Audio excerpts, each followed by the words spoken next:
তো বন্ধুরা, কেমন আছো সবাই? আজকে এক্সপ্লেইন করব স্ট্রেঞ্জার থিংসের সিজন 5-এর এপিসোড 6। চলো বন্ধুরা, শুরু করা যাক। এপিসোড শুরু হয় আপসাইড ডাউন দিয়ে, যেখানে আমরা দেখি ডাস্টিন খুব জোরে ছাদের দিকে দৌড়াচ্ছে, যাতে সে ন্যান্সিকে গুলি চালানো থেকে আটকাতে পারে। কিন্তু আমরা দেখি ন্যান্সি আসলে গুলি চালিয়ে দেয়, আর আকাশে ওই জিনিসটা হঠাৎ করে ফেটে যায়, যার ধাক্কায় ন্যান্সি আর জনাথন দুজনেই নিচে পড়ে যায়। সাথে আমরা দেখি এই ব্লাস্ট বা বিস্ফোরণের ঢেউ অনেক দূর পর্যন্ত যায়, আর হকিন্সের চারপাশে তৈরি দেওয়ালকেও আঘাত করে। এরপর আমরা ওভারওয়ার্ল্ডে ফিরে আসি, যেখানে দেখি এরিকা আর মারে ডাস্টিনের সায়েন্স টিচারের কাছে পৌঁছায়, যাতে তারা ভ্যানের ওই ট্রান্সমিটারটা আবার বানাতে পারে, যার মাধ্যমে ওভারওয়ার্ল্ডের সবাই আপসাইড ডাউনে থাকা ডাস্টিন আর তার বন্ধুদের খুঁজে পায়। এখানে এরিকা সায়েন্স টিচারকে বলে যে তাদের প্রিয় ছাত্র অর্থাৎ ডাস্টিন বিপদে আছে, তার জীবন ঝুঁকিতে, আর এটা শুনে তিনি সাহায্য করার জন্য রাজি হয়ে যান। অন্যদিকে আমরা স্টিভ আর ডাস্টিনকে দেখি, যেখানে ডাস্টিন জানায় যে এই ল্যাবের ভেতরে সে যে ডকুমেন্টগুলো পেয়েছিল তার মধ্যে ডক্টর ব্রেনারের ডায়েরি পেয়েছে, যেটা আসলে একটা সোনার খনি। ওর মধ্যে সব কিছু লেখা আছে। আর এখানে ডাস্টিন স্টিভকে এই বিষয়টা বলে যে ওপরের ওই জিনিসটা দেওয়ালটা বানায়নি, বরং দেওয়ালটাই এদের সবাইকে রক্ষা করছে। আসলে ওপরে যে জিনিসটা আছে সেটা একটা ওয়ার্ম হোল, আর ওটাতে গুলি মারার কারণে এখন সেটা অস্থির হয়ে গেছে। এখানেই আমরা দেখি ওপরে সব জিনিস গলতে শুরু করেছে, আর ন্যান্সি ও জনাথন দুজনেই অজ্ঞান। অন্যদিকে আপসাইড ডাউনের চারপাশে যে দেওয়াল তৈরি ছিল সেটাই ধাক্কার কারণে ভাঙতে শুরু করে, আর আমরা দেখতে পাই যে আপসাইড ডাউনের দেওয়ালের ওপারে আসলে কিছুই নেই, বাইরে শুধু ফাঁকা মহাকাশ। আর এখানে আমরা দেখি 11, কালি আর হপার তিনজন সেখান থেকে একটা রাস্তা খুঁজে ওভারওয়ার্ল্ডের ভেতরে পৌঁছে যায়। এখানে ডাস্টিন আমাদের এটাও জানায় যে এই ওয়ার্ম হোল তাদের সাধারণ দুনিয়া আর তার ওপরে থাকা আর এক ডাইমেনশন বা মাত্রাকে যুক্ত করে। যাই হোক, অন্যদিকে আমরা ম্যাক্স আর হোলিকে দেখি, যারা দৌড়ে আবার ম্যাক্সের গুহায় পৌঁছে গেছে। ভেকনা হোলিকে বেশ ভয় দেখায় আর বলে যে হোলি যদি তার কথা না শোনে তবে সে ম্যাক্সকে জ্যান্ত ছাড়বে না, সে ম্যাক্সকে মেরে ফেলবে। কিন্তু এতে ম্যাক্সের প্রতিক্রিয়া হয় যে সে তো গুহায় আসতে ভয় পায়, তাই সে কিছুই করতে পারবে না। যার উত্তরে ভেকনা বলে যে ম্যাক্সকে মারার জন্য তার কাছে আরও উপায় আছে, আর এটা বলে ভেকনা সেখান থেকে চলে যায়। যাই হোক, এরপর আমরা দেখি 6 নভেম্বরের তারিখ এসে গেছে। এটা সেই দিন যার জন্য আমরা সবাই অপেক্ষা করছিলাম, কারণ এই দিনেই আজ থেকে কয়েক বছর আগে উইল বায়ার্স কিডন্যাপ বা অপহূত হয়েছিল, আর এখান থেকেই সব ঝামেলা শুরু হয়েছিল। আমরা দেখি যে গত এপিসোডের ঘটনার পর উইল এখন আসলে ম্যাক্সের মতো কোমায় আছে, সে অজ্ঞান হয়ে আছে, আর এখানে কিছু আলোচনা চলছে, যেখানে রবিন এই বিষয়টা বুঝতে পারে যে আসলে ভেকনা যখনই কাউকে কিডন্যাপ করে বা কারো ওপর হামলা করে তখন সেই মানুষটা কোমায় চলে যায়, সেই মানুষটা ভেকনার চিন্তায় ফেসে যায়। যেখানে রবিন এই থিওরি দেয় যে এই সময়ে উইল, মাইক আর হোলির সাথে আছে, ওরা তিনজন এমনিতে আলাদা জায়গায় আছে, কিন্তু মানসিকভাবে ভেকনার মনের ভেতরে আছে। আর রবিন বলে যে যদি ম্যাক্স এখন জেগে যায় তবে উইলও ফিরে আসবে আর বাকি সব ঠিক হয়ে যাবে। এখানে খুব সুন্দর একটা গোপন ডিটেলও ছিল যে যেহেতু কেট বুশের গানের কারণেই অতীতে ম্যাক্স ভেকনার হাত থেকে বেঁচেছিল, তাই রবিন ম্যাক্সকে বোঝানোর জন্য ওই গানেরই ভিনাইল রেকর্ড ব্যবহার করেছে। যাই হোক, এইসবের ঠিক পরেই লুকাস এখান থেকে হসপিটালের দিকে দৌড়ায়, যাতে সে ম্যাক্সকে গান শোনাতে পারে আর সে ভেকনার চিন্তা থেকে বেরিয়ে আসতে পারে। অন্যদিকে আমরা উইলকে দেখি যে আসলে ভেকনার মনে সেই জায়গায় পৌঁছে গেছে যেখানে তাকে ছোটবেলায় ভেকনা বন্দি করেছিল। ভেকনা এখানে উইলকে জানায় যে উইল সবসময় ভেকনার জন্য একটা গুপ্তচর বা স্পাই ছিল, আর সাথে সাথে উইলই হকিন্সের সমস্ত সুড়ঙ্গ তৈরি করেছে। যখন সে ঘুমাতো তখন সে হাইভ মাইন্ডের সাথে কানেক্ট বা যুক্ত হয়ে যেত, আর এর সাহায্যেই ভেকনা উইলের মাধ্যমে সমস্ত সুড়ঙ্গ আর সমস্ত মাস্টার প্ল্যান বানিয়েছিল হকিন্সে।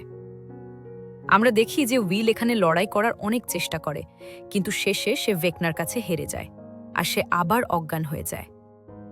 এরপর আমরা হোলি আর ম্যাক্সকে দেখি, যারা এখানে আলোচনা করছে যে যেমন তাদের দুজনের শেষ স্মৃতি খুব ভয়ানক ছিল, কিন্তু সেখান থেকেই এই স্মৃতি থেকে বেরোনোর রাস্তা ছিল। তো হতে পারে যে স্মৃতিতে ওরা এখন আছে, যে গুহায় ওরা এখন আছে সেটা যেহেতু হেনরি অর্থাৎ ভেকনার একটা খারাপ স্মৃতি, তাই হতে পারে এই স্মৃতির মধ্যে এমন কোনো একটা রাস্তা আছে যেখান থেকে এরা দুজন পালাতে পারবে। এই রাস্তা খুঁজতে খুঁজতে হোলি ঠিক করে যে সে এই গুহার বাইরেও খুঁজবে। অন্যদিকে আমরা ওভারওয়ার্ল্ডে হপার, 11 আর কালি তিনজনকে রেডিও স্টেশনে পৌঁছাতে দেখি, আর শেষমেশ সবার মিলন হয় এখানে। আর আমরা দেখি যে এবার 11 উইলের মনের ভেতরে ঢুকবে আর তাকে ফিরিয়ে আনবে।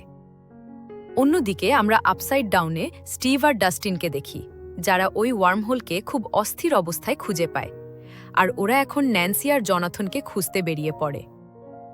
অন্যদিকে আমরা জনাথন আর ন্যান্সিকে দেখি, যারা মেঝে গলে যাওয়ার কারণে আসলে নিচের ফ্লোরে পড়ে গেছে, আর এখন ওরা দুজনেই ফেসে গেছে। এই সময়ই 11 তার পাওয়ার দিয়ে উইলের মনের ভেতরে ঢোকার অনেক চেষ্টা করে। আর ঠিক এই মুহূর্তে আমরা দেখি যে হপার আর মাইকের মধ্যে কিছু কথাবার্তা চলছে, কিন্তু তখনই সেখানে কালি চলে আসে। আর কালির সাথে হপারের এক প্রকার ছোটখাটো তর্ক শুরু হয়, যেখানে কালি বলে যে আপনি 11-এর সাথে মিথ্যা বলছেন, আপনি ওকে বোকা বানাচ্ছেন, যে ভেকনাকে মারলেও এসব কখনো শেষ হবে না। যেহেতু মিলিটারি বা কেউ না কেউ সব সময় 11 আর কালির পেছনে লেগেই থাকবে, যাতে ওদের রক্ত থেকে, ওদের ডিএনএ থেকে ওরা আরও মিউটেন্ট বানাতে পারে। আর এখানে আমরা পরিষ্কার দেখতে পাই যে হপার কালিকে একদমই বিশ্বাস করে না আর একদমই পছন্দ করে না। যাই হোক, ওপরে আমরা দেখি যে 11 অনেক চেষ্টা করার পরেও উইলকে খুঁজে পায় না, যার পরে ওরা ঠিক করে যে ওদের আসলে সেন্সরি ডিপ্রাইভেশন ট্যাঙ্কের দরকার হবে, যেটা হপারের জঙ্গলের বাড়িতে আছে, আর এরা সেখানেই বেরিয়ে পড়ে। অন্যদিকে আমরা রবিন আর লুকাসকে দেখি, যারা হসপিটালে পৌঁছে গেছে।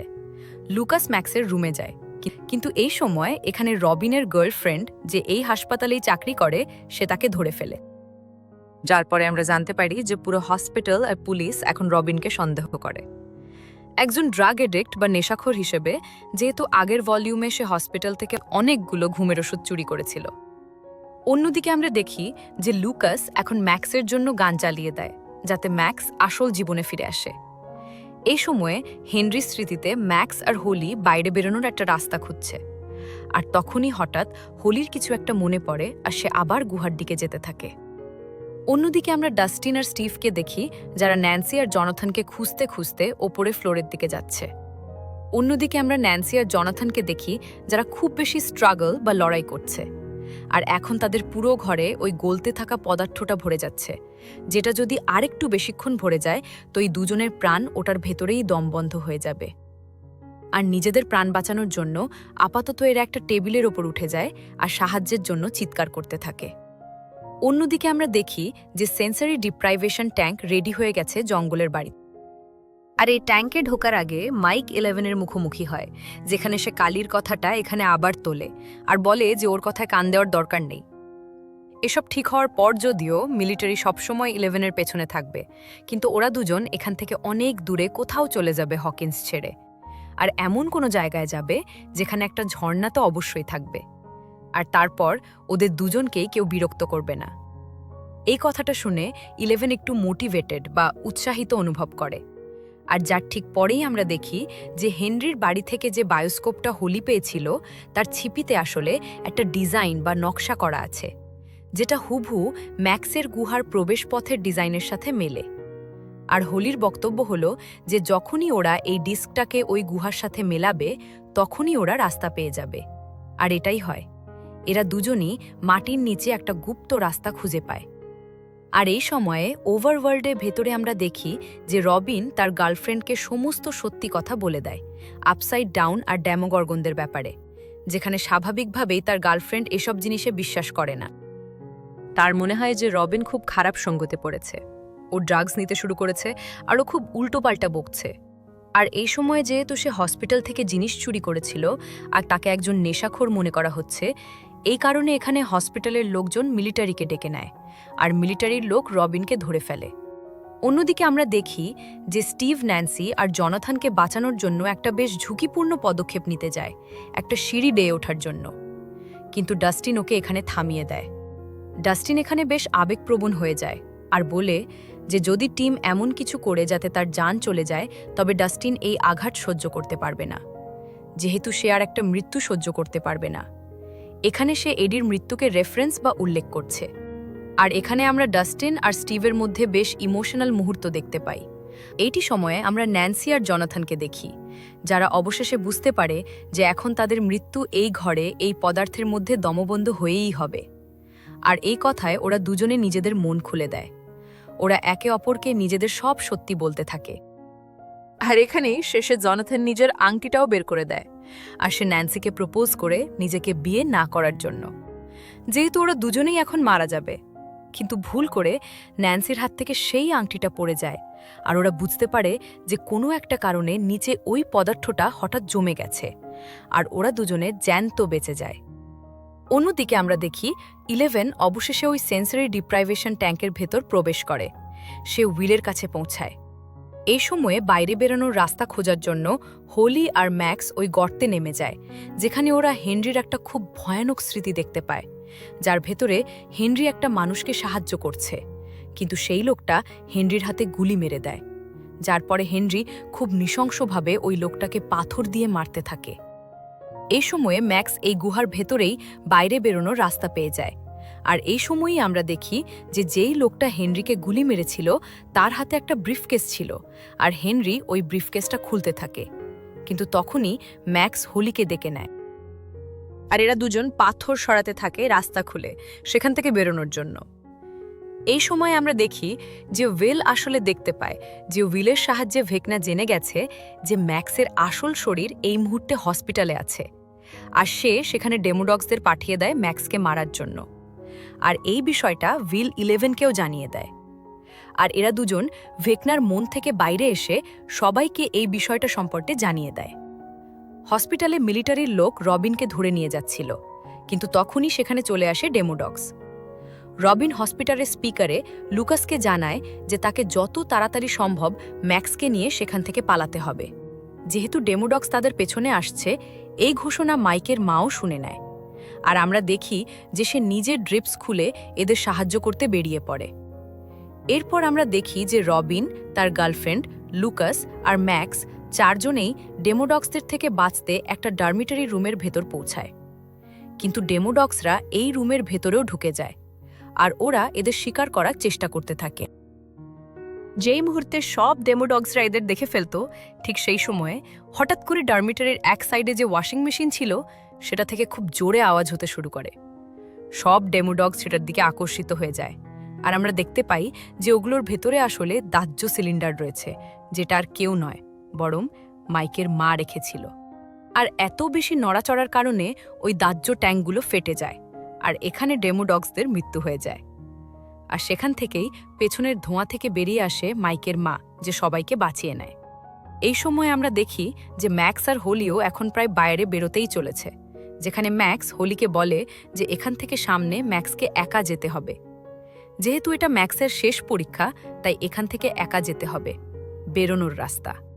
কিন্তু হোলি যদি নিজের ওপর বিশ্বাস রাখে আর যে জিনিসটা তার সবথেকে প্রিয়, যেটা ছিল হোলির জন্য তার নেকলেস বা গলার হার, সেটার ওপর ভরসা রাখে, তবে সেও নিজের বাইরে বেরোনোর রাস্তা পেয়ে যাবে। বেশ লম্বা একটা পেপটক বা উৎসাহী বক্তৃতার পর হোলিও বিশ্বাস করে, আর সেও নিজের বাইরে বেরোনোর রাস্তা পেয়ে যায়। আর যার পরে আমরা দেখি যে কেট বুশের গান বেশ ড্রামাটিক্যালি বা নাটকীয়ভাবে চলছে, আর হোলি ও ম্যাক্স দুজনেই নিজেদের রাস্তার দিকে দৌড়াচ্ছে। আর আমরা দেখি যে শেষে ম্যাক্স ভেকনার স্মৃতি থেকে বাইরে চলে আসে। আর এখানেই সিজন 5 ভলিউম 2 এর এপিসোড 6 শেষ হয়। তো বন্ধুরা, এপিসোড 6 কেমন লাগলো লাইক কমেন্ট করে নিশ্চয়ই জানাবেন। এপিসোড 7 খুব শীঘ্রই আমাদের চ্যানেলে আসছে। তো বন্ধুরা, আরও এরকম বাংলা এক্সপ্লেন ভিডিও পেতে চ্যানেলটিকে সাবস্ক্রাইব করে পাশে থাকবেন। দেখা হচ্ছে পরের ভিডিওতে। ততক্ষণ ভালো থাকবেন। টাটা।